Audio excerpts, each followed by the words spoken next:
Yes. On to the question of now you're back at Jubilee, you've been looking at how things are. The party has been in shambles. What new medicine are you bringing to Jubilee? Jubilee has never been in shambles. When I chose to step aside, I gave my reasons and I said it is not tenable for me to sit on the same neck with a person who I believe is not the right person to take over the presidency of this country. President Uhuru and former Prime Minister Raila Odinga, they came up with an agenda of uniting this country, of building bridges. And these people started to fight it. They came up with the idea of fighting corruption. These people started to fight that initiative. So I found my being with them was not tenable. That is not to say we were not still supporting the government's programs and from behind the scenes. There's been consultations all through. When I tendered my resignation, you tendered to the appointing authority. And it is up to the appointing authority to accept or reject. And the way you know that is when they appoint a substantive person to take over your position. Now, this never happened.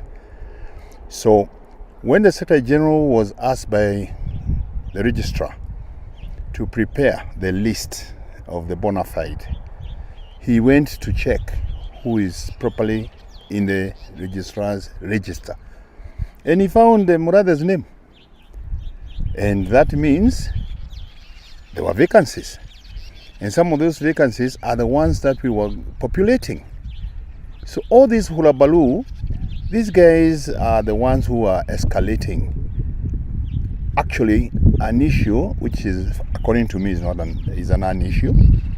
Our focus, like Secretary General has said, should be dealing with matters, corona, for example. We have never seen the Deputy President address coronavirus. He has been in a hole. He was smoked out last week. And that is the only time when he came out saying how he talks with the party leader regularly.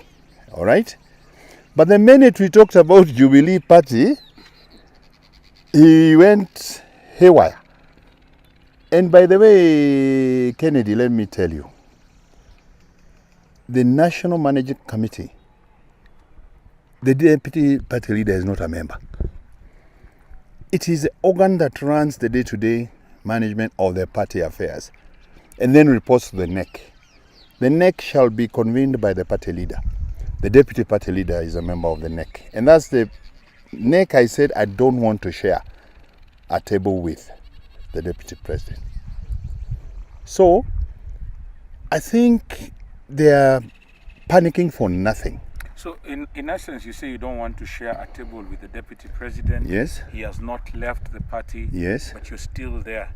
So, does that mean that either one of you must leave this party for it to continue? No. Right now, there are no meetings. So, the issue of me and him sharing a table does not arise. People are meeting on Zoom, others are doing Skype, others are doing conference, For example, I'll give you a good example. He went around the other day saying there are some ministers who wanted to kill him. They still sit there in cabinet and everybody says his piece. He also says his piece. And government continues. And you can imagine if it's the party, for example, the real reason the Secretary General wanted to populate some of those positions in the National Managing Committee is at the guidance and the advice of the registrar of political parties in terms of wanting now to prepare the party for the elections which they were calling for. You need to have a party register, party members, their names, IDs, ward, county, constituency, blah, blah, blah. Cleaning it up so that you have credible party elections. Now, the question matter is this. Yes. DP Ruto has said that people cannot come from ODM, chase him away, but it seems to be a sustained fight against the DP not taking over this party. Are you ready to probably move out and let him have... Nothing can be further from the truth. Let me tell you a good example. When Uhuru was in Kanu with Atwoli, They told Uhuru, you cannot leave Kanu. It is your father's party. Yeah. They were fighting over the control of Kanu. Uhuru walked. He walked away. He formed the TNA, Yeah. the National Alliance. It became the biggest party in parliament in 2013. That is true. And Kanu came with 6 seats. Yeah. So it's not like we cannot move on. And if it is the party, we can leave it to them. Yeah. You have mentioned Baba here. People can expect new formations in the future. We can move on to a bigger house, which will be bigger than Jubilee. Nothing stops us from broadening.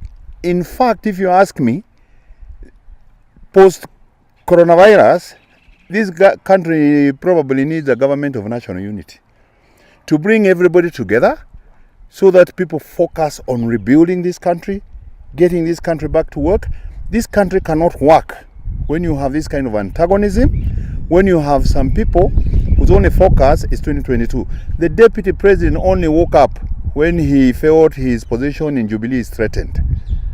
He should come out and tell Kenyans what is it about populating members of the National Management Committee that is so important to him, unless he wanted again to come and manipulate the party elections the way he did with the party nominations. So you believe that Jubilee Party, a party that you fought for a very long time, you're ready to leave it for the deputy president to continue with and form a new formation? I have not said anything of the sort. I just said we are Jubilee. Jubilee has interim officials. Everybody who is there is an interim, including him. In order to be validated as elected leaders, the Secretariat has a job to do. If we do credible party recruitment, party registers, and party elections, we will see who works and who doesn't work. But even if we're still in control of Jubilee, we would like our Jubilee to reach out to other parties like Musalia's party, Kalonzo's party, ODM. The new formation should have the face of Kenya so that people focus less on the infighting and the scramble for power, but on delivering on the agenda for the public, for the citizens of this country. Will this meeting that you're having here, as much as it is probably a friend and family meeting, be with regards to discussion on a government of national unity post-corona? No. What Secretary General has told you, when people sit together, everything is on the table, all right? And you explore everything, provided it's in the best interest of the people of Kenya.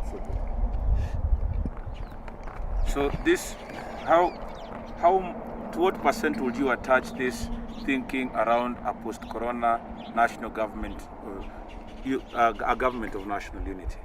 I think you're forgetting that the Honorable former Prime Minister is a special envoy for the AU for infrastructure. Infrastructure is a key part of connecting Africa, connecting East Africa, and the infrastructure necessary for the stimulus for this country. So whatever you say, whatever you do, he has a role to play in the economic recovery post-corona. All right?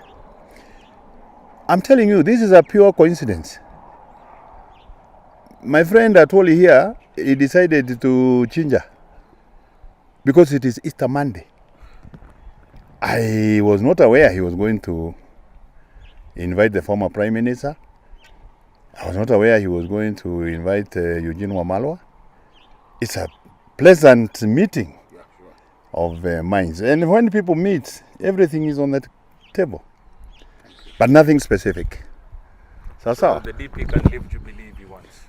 I don't know why he's escalating this thing. I told you, he says he talks to the party leader. And now he's coming out interrogating party issues on Twitter, on social media.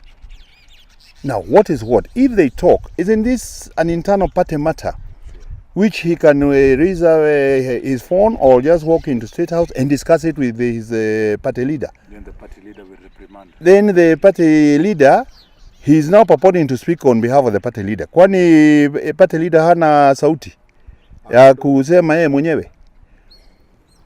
Let him focus on fighting the corona Let us see him together with Mutahi Kagwe, with the committees of Kina Matiang'i, with Kina Eugene Wamalwa, when they are feeding the people in the informal settlements. The only time he seems to come out is when the name Jubilee and 2022 are put in one sentence. His obsession with 2022 is what we are having a problem with.